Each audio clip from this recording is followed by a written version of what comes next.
you're trying to be ethical in what is predominantly an unethical context. You've got an external culture. In those contexts, it's not a moral issue to be corrupt. It's an instrumental issue. It's a survival issue. When the rules of the game are rigged, how do you win? Should you even play? So many people think, don't be stupid. It's what everybody else is doing. How do you think you can survive trying to buck the trend? Who do you think you are? We've got to do what we need to do to survive.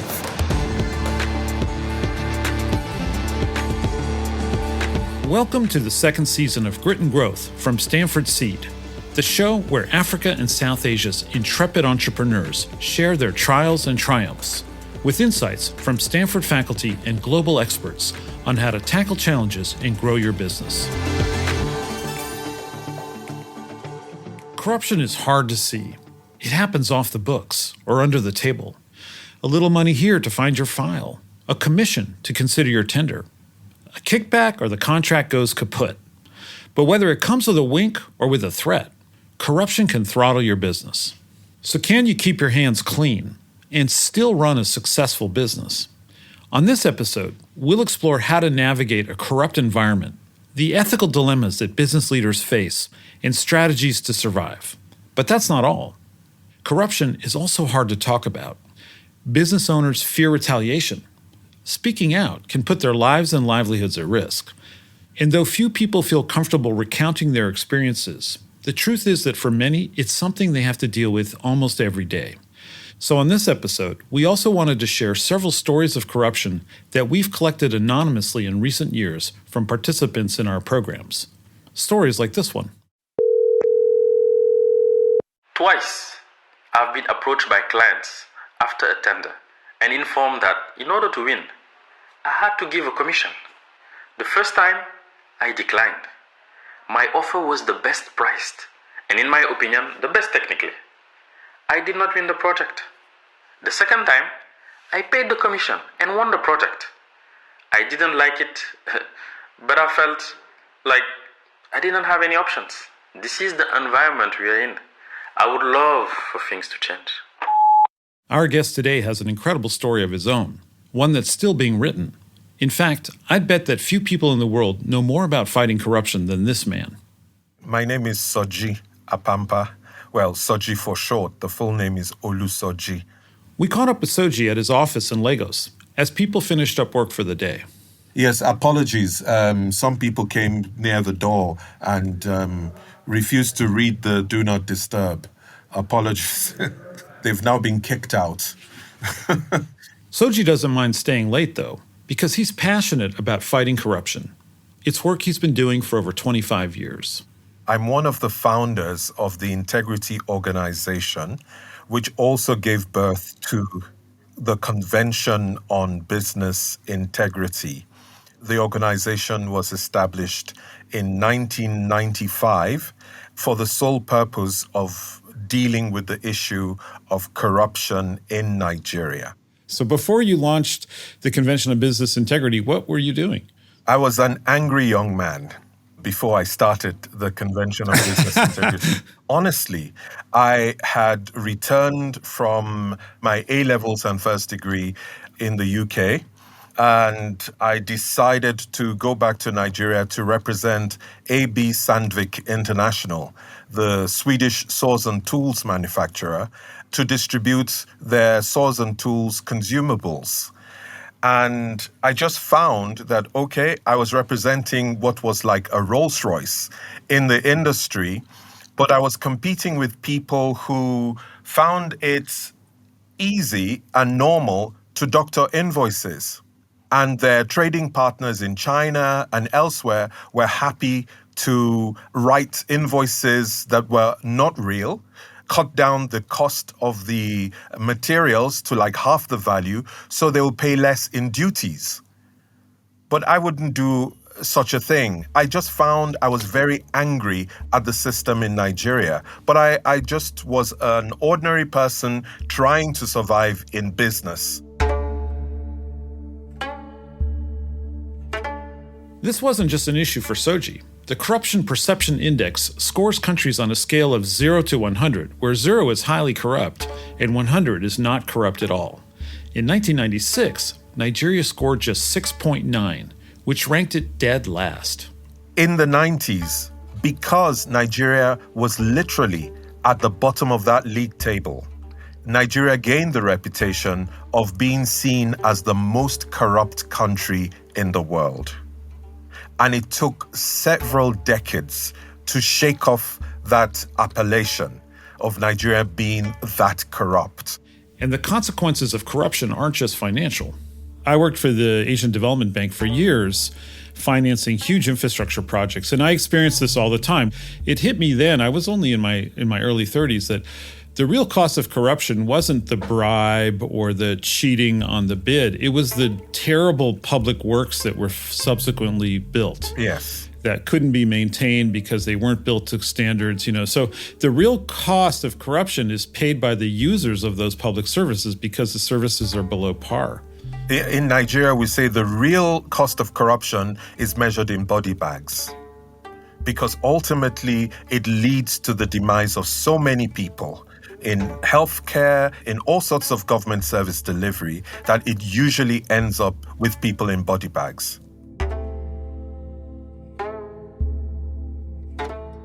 While corruption itself is dangerous, fighting it can be equally dangerous. In the mid-90s, a coup led to the regime of Sani Abacha, a military dictator who conducted unprecedented levels of state-directed violence. Soji's anti-corruption work put him directly in the line of fire, and to survive, he had to be shrewd. The government had such an overbearing presence in the economy at the time that they didn't want anything that appeared, activist. But in the duplicity of the government of the day, they were preaching transparency and accountability, but doing otherwise. So when we got summoned by the Directorate of Military Intelligence, in those days, we could say, but we're only supporting government policy. Government says it's promoting transparency and accountability, and that's all we're trying to aid. So though they couldn't move against us, they made themselves present at every public event, and they introduced themselves to us. So we were always closely watched. That we knew. But we didn't get beaten up like some people got beaten up very badly. Violence, power, and fear. That's how systems of corruption maintain themselves, whether you're in Nigeria or oceans away. But for business leaders in these markets, you have to be able to talk about the elephant in the room. That's why we started collecting their stories. Your call has been forwarded to an automatic voice message system. At the tone, please record your message. If you want property development approvals in my country, you need to pay the authorities, from local councils all the way up to national agencies. If you want them within a reasonable time frame, you have to pay even more. We've resorted to paying a third party to deal with approvals so that we can stay out of it. If I had the courage, I would lobby the government. But in the current environment, it would mean endangering my life.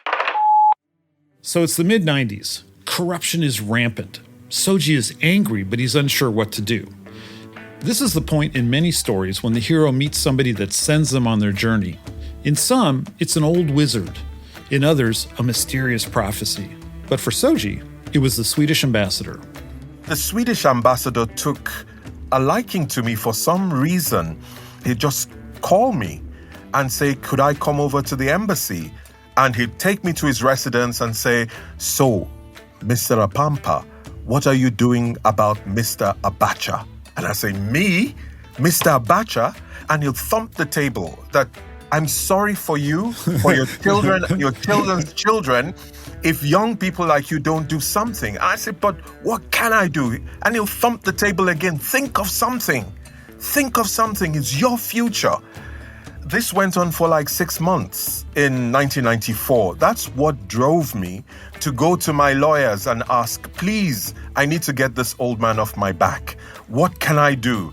And they said, well, you can start an NGO. And I had to ask, what's an NGO?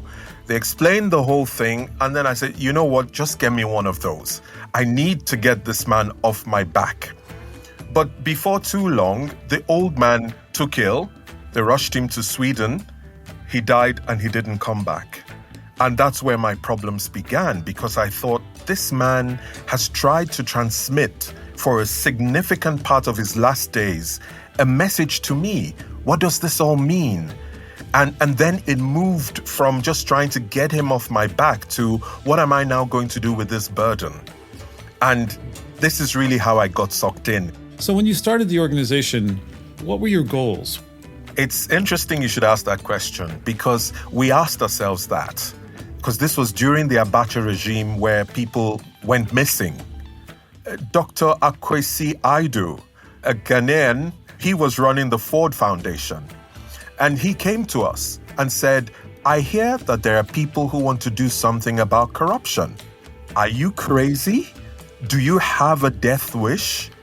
And we said we would like to be that matchstick that starts the bushfire.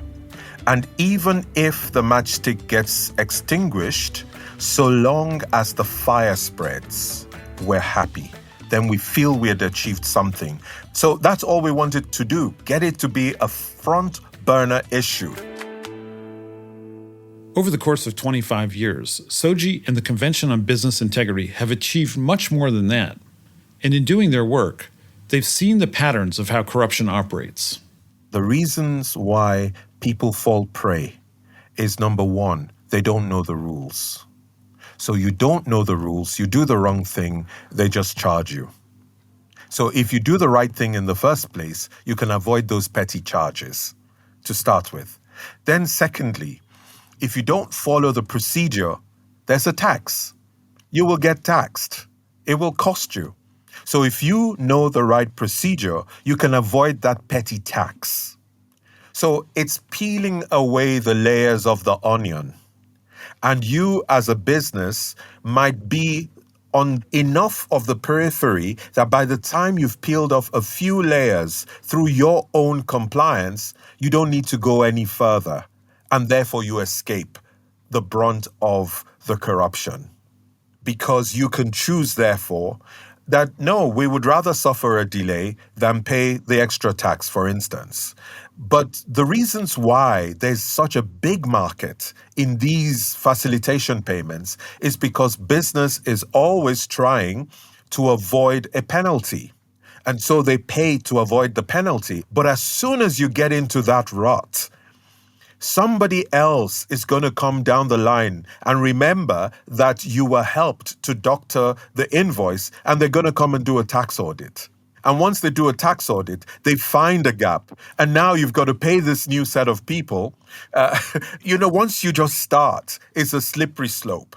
So for many wise organizations, they just bite the bullet from the start and do the right thing, and they can avoid the bulk of it. So they take the hit once and get the delays and everything, and they have a reputation. And typically, the officials avoid them. So once people recognize that you're not an ethical business, that everything is in fact a negotiation, you then have to deal with more and more officials and more agencies. And it's not just the big organizations, even the small ones do that. And the tax authorities are willing to spend time going after small organizations in the same way. So if you pay once, they keep coming back. And imagine you do that with 4 or 5 agencies, then you're totally at their mercy. In our business, numerous bribes are expected to secure a contract. Everybody calls them a commission or a finder's fee. If you don't offer these commissions, people might not even pick up your phone calls. We have decided that our policy is not to pay, and it's caused us to lose several contracts in the recent terms. In some cases, required documents were ripped out of our proposals as well. Now, we are at crossroads. Should we hold firm or change our policy? Even if we start paying these commissions, how deep does the rabbit hole go? That's a big question. So in some countries where I've worked, if your business stays below a certain size, you're kind of invisible to all the bad stakeholders, right? You're not big enough for them to even bother with you, right?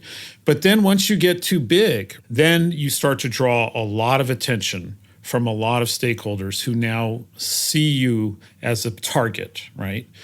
And like in Indonesia, if you got really big, you would get the knock on the door and somebody would appear and say, so-and-so is now your silent partner with a 10% stake in your business. And there was even a guy, a former minister, whose nickname was Mr. 10%, because if your business got big enough, you would be told that this is now your silent partner. I've even met people who said, I don't want my business to get above this certain size because then it just becomes untenable. I couldn't agree with you more, particularly about when you formalize.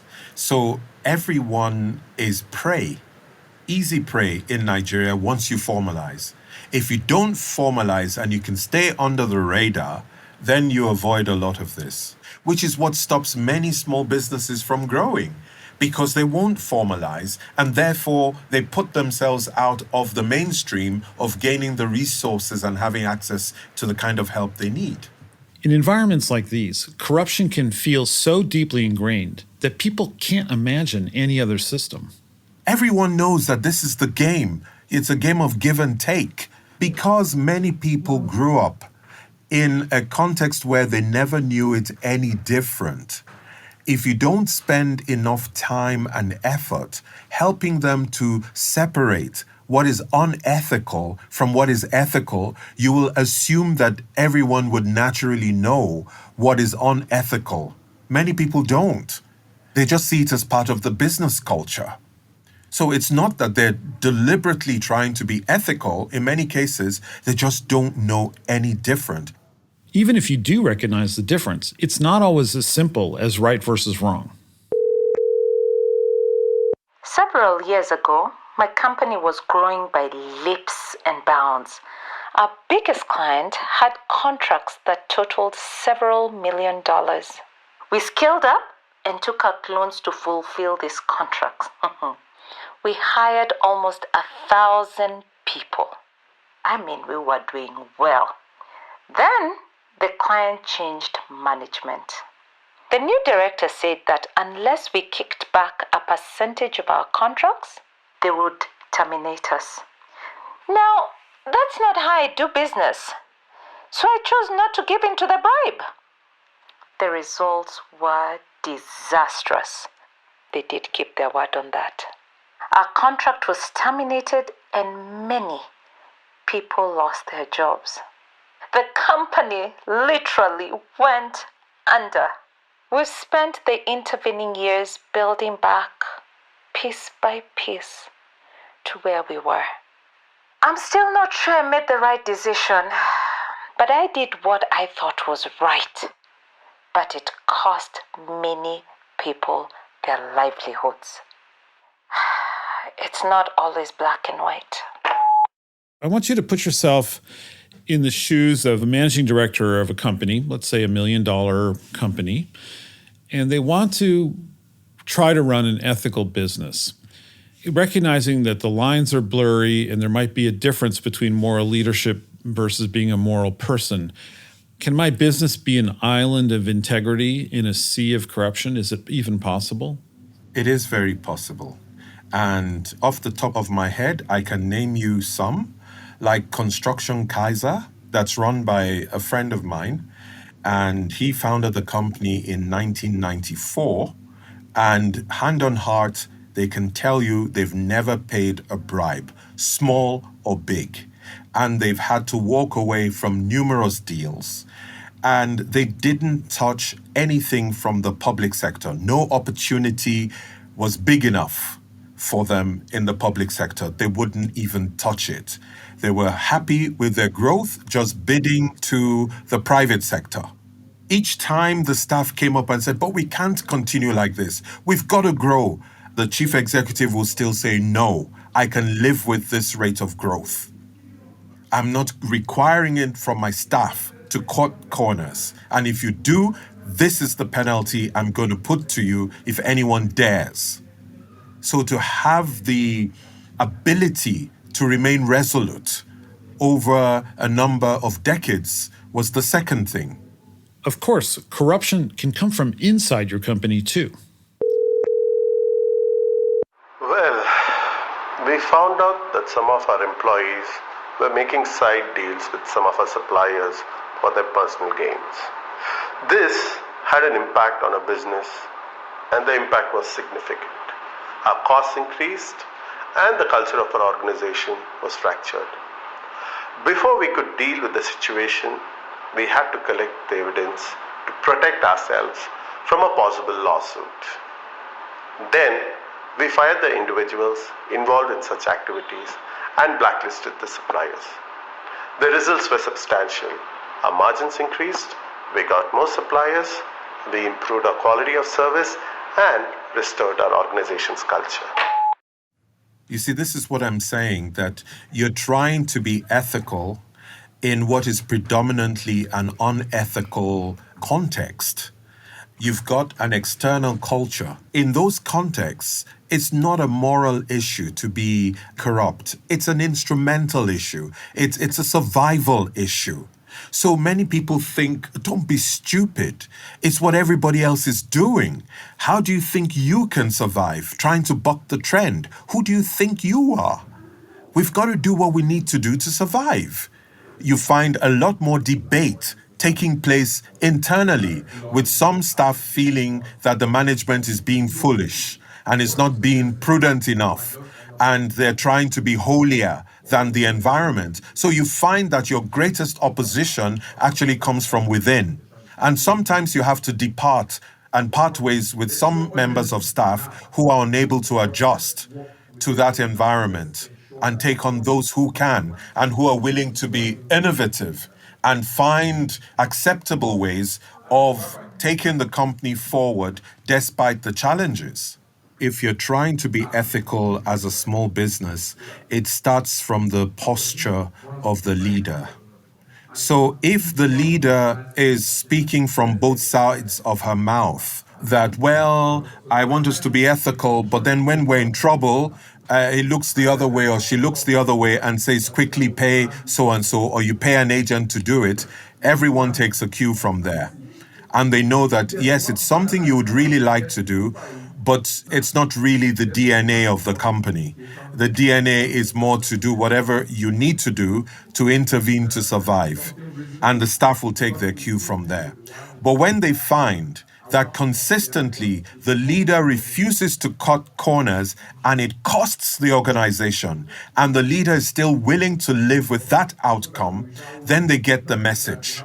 So that tone at the top, from the executive, the coaching of the team, the explaining over and over, the ensuring that there are codes, and for the codes that there are consequences internally for not following what it is that the CEO wants done, and therefore ensuring the ethical management, then you're not going to have it. So it's not enough for you as the chief executive, therefore, to be a moral person or an ethical person if you cannot put in the systems for compliance to ensure that even those who want to act immorally or unethically cannot, because of what you've put in place, then you're going to always have this difficulty on your hands. Navigating corruption can feel like walking through a minefield. Any regulation, certification, supplier, or public official, they all have the potential to cause you massive damage. At one point, 80% of my business was providing supplies to the government. Let me repeat that, 80. A minister we worked with threatened to block payments to us in the hopes of becoming a company shareholder. He then offered to, quote unquote, help process payments. We all know what that means. On the condition that we give him a percentage of our earnings. If we refused, he said he would remove us from the supplier list. I decided to play along until our lawyers were eventually able to cut him out of the process, but only when we renegotiated our scope of work. In these environments, it becomes incredibly important to understand all the players involved. This is actually a methodology we teach at Stanford. It's called Strategy Beyond Markets. Your supply chain or your value chain is not just the people who are selling you goods and buying stuff, or the retail space in which your products appear. Anybody who you rely on to issue you a certificate or a license or permission to operate, anybody who can affect your business positively or negatively is actually part of your value chain. They're a stakeholder. Yes, in fact, I will call it part of your market system. So in your market system, you have your traditional value chain that goes from production to consumption. But you've got the rules of the game. There are stakeholders who control the rules of the game. You've got to identify who they are. Then you've got stakeholders that provide supporting functions for that value chain to operate, like the banks, like others. You've got to identify them as well. And together, they all make up your market system. This process of assessing your market system is called a stakeholder analysis. And by mapping this out, you can shift your strategy from purely reactive to more proactive. If you then understand those whose potential to damage you is more than their potential to cooperate with you, you've got to know them and prepare a strategy to defend against them. Even if you know that the risk of encountering them is low, but at least have a business response for that. Then you've got those who have a high potential to damage you, but also a high potential for cooperation. You know you've got to engage in dialogue with those. You've got to keep them in front of you and have that engagement and manage them actively. So you've got to actively have a plan to manage them and keep them in check. Then you've got those who will always cooperate with you anyway and very little threat. Those are your supporters. Those are your allies. Yes, your allies. Yes. And you need to also map them back to the power and interest map so you understand who are your powerful allies as well and cultivate them. So if you do run into trouble, you need some powerful allies who could say, actually, you guys are doing the wrong thing. I need you to back off. What I love about this is that you almost never see this in a business strategy. When companies go through the Stanford program, their whole purpose of the program is to figure out how to grow their business. So they'll come up with, a very beautiful, detailed strategy for scaling their business. Some people are focused on professionalizing their management and HR functions. Some are focused on new segments, new markets, product innovation. But you almost never see in their strategy, how am I going to deal with these other actors that are part of my market system? And it's not that they're not thinking about it, right? They're thinking about it. It's just like, well, that's something, that's the cost of doing business. And, I've got my rainy day fund for dealing with that, or I'll deal with it if it happens. But what you're saying is, no, you need to figure out which of these stakeholders actually have a high potential to harm you. What's the probability that they're going to get in my business? Which ones do I need to collaborate with? Which ones do I need to defend against? And which ones do I want to involve as allies, right? You just don't see it. I guess the reason why I'm thinking this way is because I'm also involved in looking at the question, why? Why do people do what they do? And I'm always looking at incentive systems. So if you understand the incentives of your regulators and you understand, then you know it's not always aligned with yours. Therefore, you have to watch your back. And if you don't have somewhere where you detail this and you check from time to time how they're moving and their attitudes are changing, then you'll be blindsided. And one day you could be hit by something that you weren't expecting.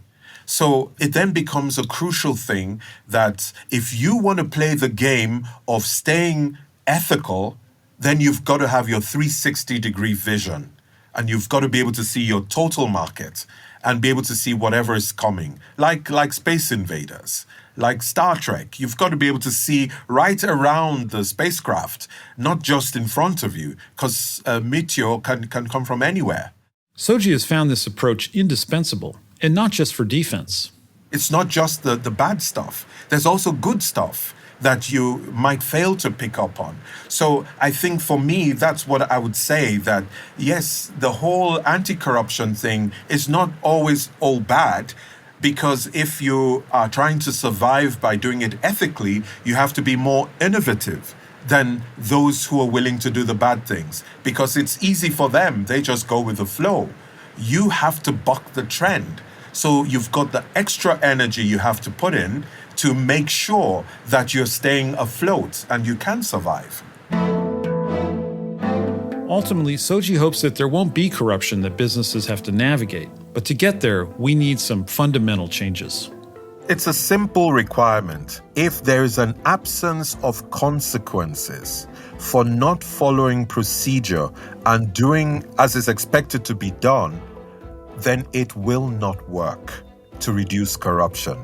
So, if there is a consequence for the public official who decides to hide a file or do anything else, then he won't hide the file. And he will do exactly what is required. But typically, there isn't a consequence.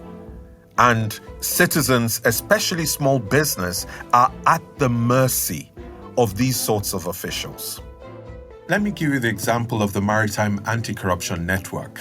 2012, there were only 8 companies, but they became very wise because the year before, 2011, the UK Bribery Act came into force.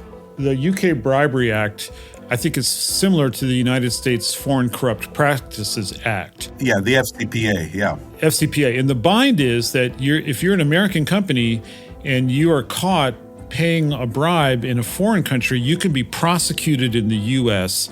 as an official of that company. So British shipping companies were now faced with consequences, actual consequences. Yes, real consequences. They started with a wholesale corruption risk assessment. One of the findings was that it took 150 odd signatures for a vessel to come in to Nigeria's waters and do its business and leave. That had to be cut down to start with. So they came up with standard operating procedures. And they now said, well, what happens if these procedures are not respected by the officials? They agreed a grievance reporting mechanism. They also agreed a government agency that would act as a business ombudsman. They also agreed some sort of accountability mechanism. How do we make sure that those who do the wrong thing are held accountable? And how do we check between us and government that progress is being made? So the first element that really comes out to me is that this risk assessment, it must have been done together between the private sector representatives and the public sector representatives so that everyone would agree on the facts. And the fact is it takes 100-something signatures to clear a vessel, then working together to figure out what is the standard operating procedure that would simplify this. And then having an ombudsperson so that the private companies could go to someone if things weren't working the way they had been redesigned, right?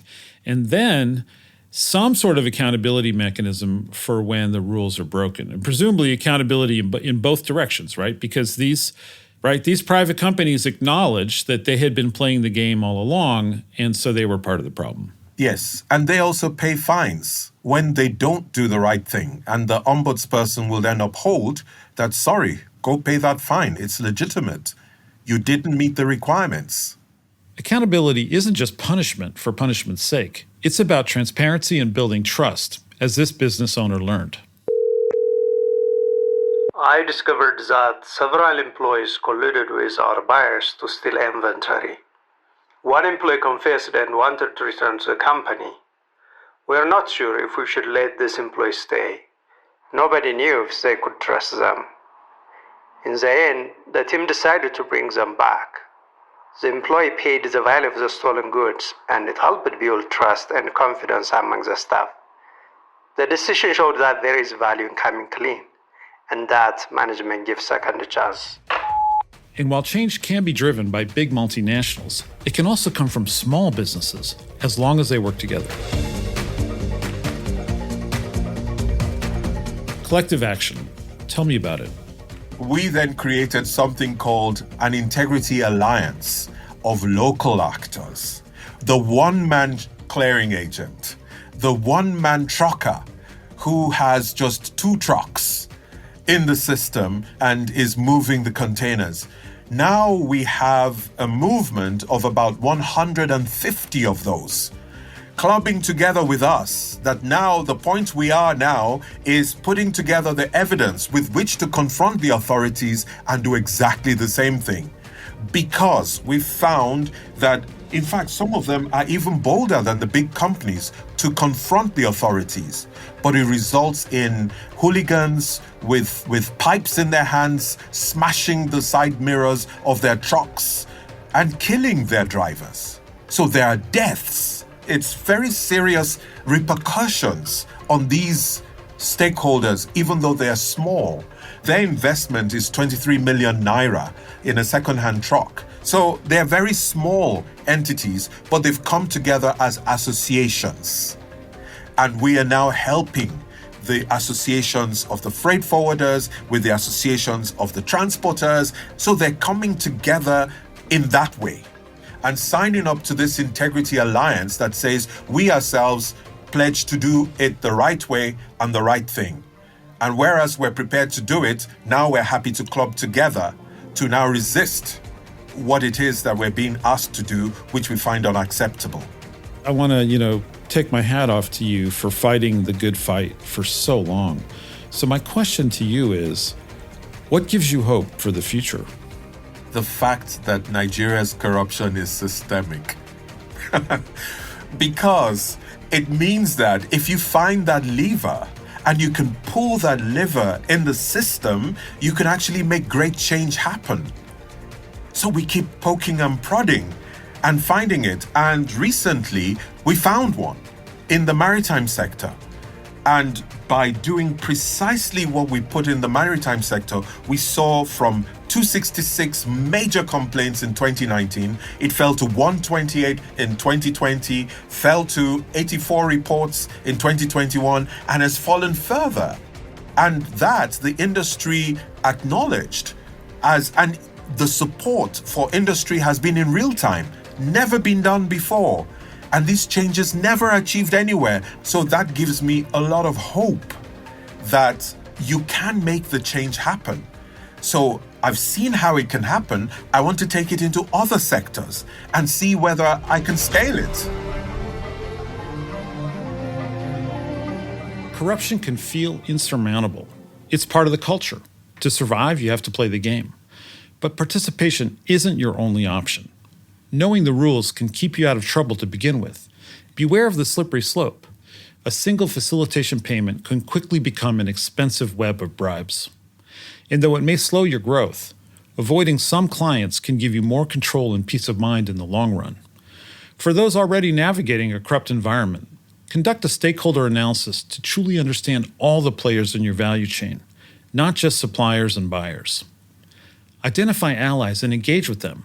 Have a strategy for any gatekeepers who might want to profit off of you. And team up with others in your industry. It is much harder to bully a united front. As you develop an ethical culture in your company and in your industry, people like Soji will continue to unravel systems at the national level. Together, you can change the rules of the game. So thank you to Soji Apampa for fighting the good fight and all the entrepreneurs who bravely shared their stories of corruption.